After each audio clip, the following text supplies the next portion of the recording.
Panguva ino ichakachaya munyika yeNamibia patiri kuona kuti vanhu zvavari kuona kuti there is a transition irikusvika pama-southern African countries, patiri kuona kuti ma-citizens vakuramba ma-ruling parties kana kuti mapati anoziva kuti aiwa vava nema-number of years vari clinged on to power vachiramba aiwa kustepa down from power. Pana patona kuti Nelson Chamisa anopinda achikomenda pamusoro aiwa patiri kuona kuti ma-political parties achizoraisa muNamibia.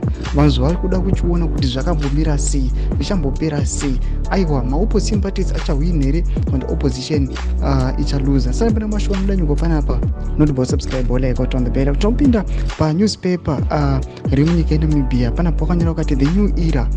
Tinoona kuti a number of political parties vanouya aiwa vachipromisa ma-citizens aiwa ma-wonders. Tinoona kuti swapo inonyora ichiti swapo promises 85 billion for job creation.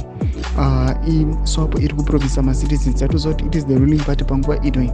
Tinokomana ku-PDM vanyora vachiti PDM only party to transform Namibia venani vakomana ve-PDM ava. Toonawo zvekare vamwe vakomana veNamibia decides vachiti Namibia decides 2024 vari kuuyawo neanother corner aiwa vachiuya vachiti aiwa we want to decide toda kukoka Namibia. Pana tuna Nelson Chamisa vano vachipembera vachiti aiwa kuNamibia aiwa zvitinozvidawo zvitike munyika yeZimbabwe. Nelson Chamisa anobuda achiti fair reporting in Namibia.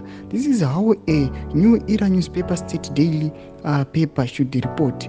Big 3 covered on front page. I hope Herald Zimbabwe and the Information Minister Zimbabwe will learn from our New Africa politics. Thomas Goneto pana Advocate Nelson Chamisa achiti aiwa zvatikona zviitika kuNamibia tiona kuti aiwa reporting chaiyo hapana zvekunzi vakomana veopposition vakomana vechakati aiwa the Herald haibuditse nhau dzavo. Mashoko anobuda toko pana Advocate Nelson Chamisa achikomenda pamusoro pechiitiko ichi. Tudze mafunguro enyu muri kudi pamusoro penhau iyi. Pinda comment section medu, musana subscribe or like, turn on the bell.